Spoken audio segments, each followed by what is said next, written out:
Believe it or not, this is an official world map as issued by the Brazilian government. As you probably noticed, this is looking pretty weird, but I'm also not surprised they're doing it. This is definitely not the first time a country has based the world map around their particular nation. I mean, we don't really notice it anymore, but most world maps have a Britain focus in it. They generally put the UK right in the middle. And typically when the US does this, they divide Asia in half. America is in the center as we're surrounded by our two oceans, the Atlantic and Pacific. The board game Axis and Allies actually does this, but in the reverse, which actually I feel like makes more sense for the United States to be cut, especially during World War II between the Pacific and Atlantic halves. So why shouldn't Brazil have their very own world map projection? What makes this especially different though is that they obviously center the globe to have, well, the South Pole in the north. I mean, who's to say Antarctica actually isn't the top of the globe? I mean, honestly, we're just a floating blue marble in space. I don't think anyone knows what's up, down, left, or right. So just because this breaks our preconceived notions of what the world should look like, that doesn't mean the Brazilian perspective is necessarily wrong. Who am I kidding? This is wrong. Now, this is obviously a Brazilian map, so we do have Portuguese for all these countries, and this is specifically a map focusing around the BRICS nations. So we have Russia, China, India, and this also includes the BRICS expansion countries, so Iran and Saudi Arabia, the UAE. Argentina was a part of that, but not anymore. So here we have a BRICS emblem, also an emblem for COP30. COP? The United Nations Climate Change Conference. And here's the stamp of approval right here, brought to you by the federal government of Brazil. This feels like it's a big ol' FU to all the other world countries, which I get it. They are usually smashed in the corner of most maps. All land masses along the equator don't usually show the true size of these places that we're talking about. Like just for example, Africa is actually a continent that is way larger than Europe. This is ridiculous. So at least considering that, you know, I guess I get you, Brazil. You're a pretty big country. You're massive over here. You're important. Like I said at the very beginning though, this is definitely not unique to Brazil. Pretty much all countries on Earth do it, or at least have tried it once. Some places don't look quite as good having the entire world focused around you. This is a website showing the way you can, like, I guess look at,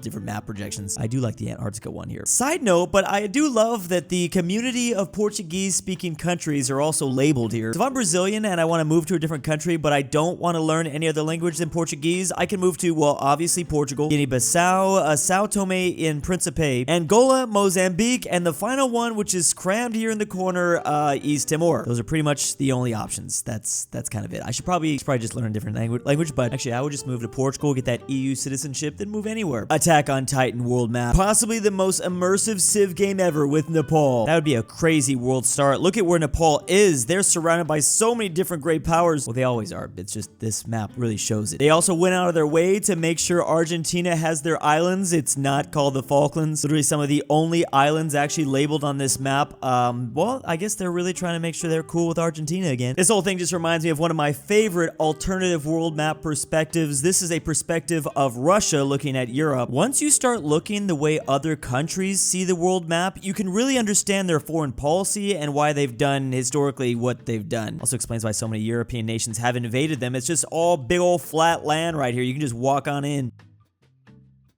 Before we continue, if you could do me a big favor and check if that subscribe button is hit, that would help me out a lot. About 60% of people watching this video right now still haven't hit the button yet, but it truly makes a difference. This channel just recently passed over 1 billion total views. How Europe is still currently being affected by World War II, even to this day. These are the population numbers in the millions in 1939, before the fighting actually began. Bro, there were 2 times as many people in Poland than there were Turkey. It's insane to think that even 80 years later, a lot of these countries are still hovering around these numbers. I mean, like I just mentioned, over 80 years ago, Poland had about 35 million people living in it, and now they only have about 1.5 million more. That's insane. Meanwhile, Germany's population currently isn't above their old 1939 numbers. Part of that is, though, because, well, obviously these German borders back in the day are a lot bigger than what they look like now. We obviously had Austria here, and Czechia, and Kaliningrad over here. Obviously, the Russians of today have still not come close to this 171 million. But again, another explanation for that is this was the Soviet Union. They were a lot bigger at the time, much bigger than Russia is currently. Man, Romania too. Romania still hasn't gotten to their old 1939 numbers. Now, it's very difficult to compare to a map in 1946, immediately after World War II ended, because the borders did in fact change so much. However, what we can do is take a look at the percentages of casualties. So out of that 171 million that started off in 1939, the Soviets lost almost 15% of their people. That's still not as high as Poland, who ended up losing almost 20%. That's nearly a whole 7 million right there. This actually shows the exact number number, the exact reported number. I'm sure it's very hard to get like super accurate figures here. Basically 7 million Germans. When looking at it from this perspective, it's like no wonder so many of these countries couldn't recover and still can't recover today. There's definitely a part of the continent that got hit a lot harder, obviously this region, and it shows why Italy, France, and the UK were able to recover and get more population than they had back in 1939. Yeah, but this whole area just absolutely decimated. Puts a lot into perspective. Yeah, literally top comment. Eastern Front was brutal. It's even scary when you look at Belarus during World War II. They lost approximately 25% of their population. This is why they said the Soviets sacrificed blood overall. Yeah, don't forget what was going on in Asia between the Japanese and Chinese too.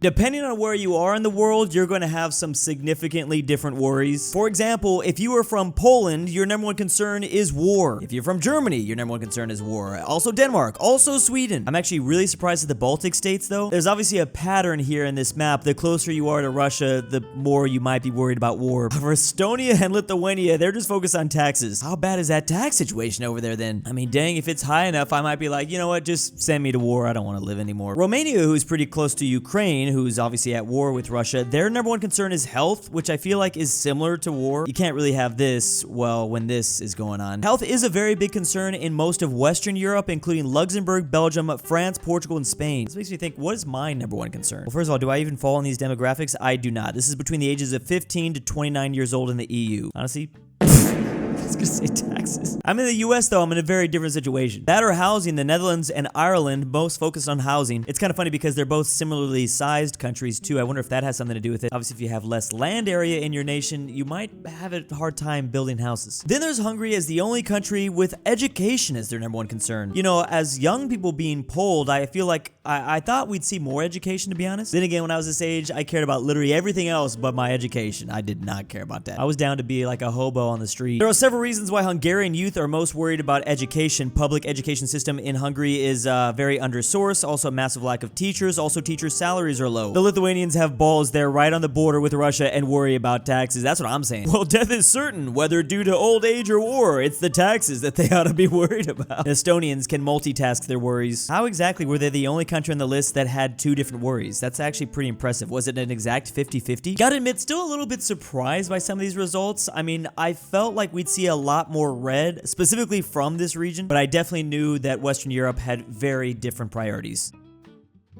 Speaking of worries, as an American, here's what we spend most on. Whether it's food, housing, entertainment, there's a bunch of different categories. On average, 32% of our salaries go to housing, which is not too bad. I feel like I hear figures saying don't go above 1/5, which is 20% of your salary. That's really good though. All the way up to like maybe at a high 40% of your salary. The average American is spending about $77,000. About $637 are going on alcoholic beverages for the whole year. That's not that bad. Almost $5,000 goes into utilities. Oh, transportation. We spend about $13,000 on, well, any sort of transportation, whether it's gasoline or vehicle purchases, just buying cars. This is probably the biggest thing we could probably get down. People buy way too nice of cars. You can't really do much about housing. Personal insurance and pensions. Okay, well, pensions is fine, but $10,000 for insurances? Food is a big one. It's been really hitting us bad right now with the inflation. Like everything, all food prices are just so high. I spend $6,000 on food at home and then $4,000 on food away from home. I spend way too much money on food away from home. Household furnishings around $2,500. This is why I just go dumpster diving. I'm trying to buy brand new furniture for like $3 grand. Entertainment, we're spending about $3,600, which is about 4% or 5% of our salary. $2,000 on apparel. Also tobacco. Whoa! 8% on healthcare, which, yeah, that is our number one problem. Like I said, I think the biggest bubble you can try to fix is either transportation or, I mean, well,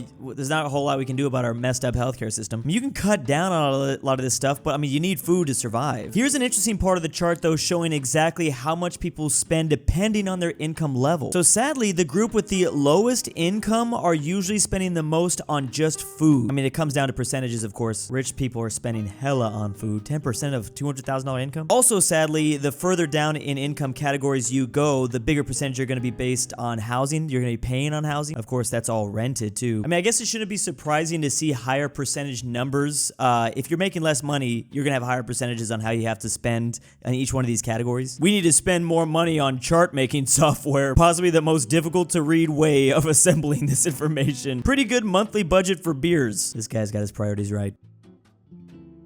Who got the most men? Who got the most women? Depending on which ones you want there. Hong Kong is the country with the most women at 54%, so they are pretty heavily outnumbering the men here. Where are all the men in Hong Kong? There's literally an article written about why Hong Kong's women are fighting for men. I mean, 4% might not seem like a lot, but that's pretty significant. There's almost 1 million more women than there are men in Hong Kong. What if this has to do with that one-child policy China had? The next country is Moldova, also at 54%. This could be due to the higher level of premature mortality among men, especially during working age. Then a neighboring country to Hong Kong, Macau, at 53%. Okay, so they have a similar causation here. 53% in Latvia, also 53% in Armenia. Of course, Russia and Ukraine got to be right next to each other. I don't think we need an explanation for why there's more women here now. 2 more countries that border Russia, Georgia and Belarus. Now, in terms of Puerto Rico, if I had to make a guess, I'm assuming a lot of men probably leave Puerto Rico to go work in the mainland USA. Then Lithuania, Aruba, Tonga, Serbia, and finally Estonia. I'm pretty sure history can answer almost all these. It's funny how often they're coming from, well, former Soviet states or Eastern Europe. Now compare that to the highest percentage of male population. If I had to make a guess, these are pretty safe countries. Like, they're not sent off to a war. Qatar has 72% men. UAE, also in the Arabian Peninsula, 64% men. And this is due to the heavy reliance of male migrant workers from other countries. Like a lot of them are probably from India or like the Philippines. They're here just to work. They're also basically treated like slaves. The Maldives, well, the Maldives is like pretty touristy, right? Not even pretty. It's just like a touristy hub. Oman,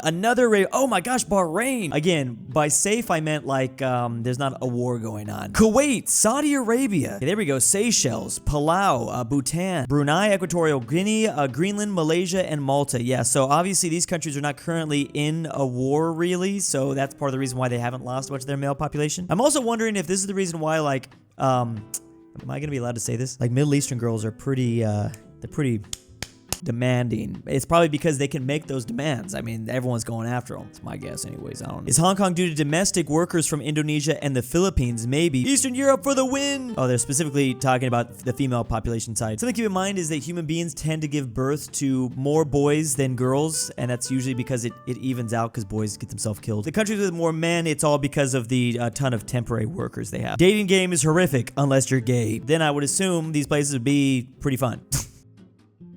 Big ol' thanks to my patrons over at Patreon. Who out here calling bro a history expert? Tambre, Drew's Argentinian Trust Fund, NordTyrol, Nolan, Miglu the Goat, LuxembourgLover, KirinoIsBestGirl, KingBearHaze, Fredrik Tibblin, DOOCHBAGGINS, Pavlik, Carmel Saida, AlexandertheTerrible. If you'd like your name here, check out that link in the description down below to patreon.com.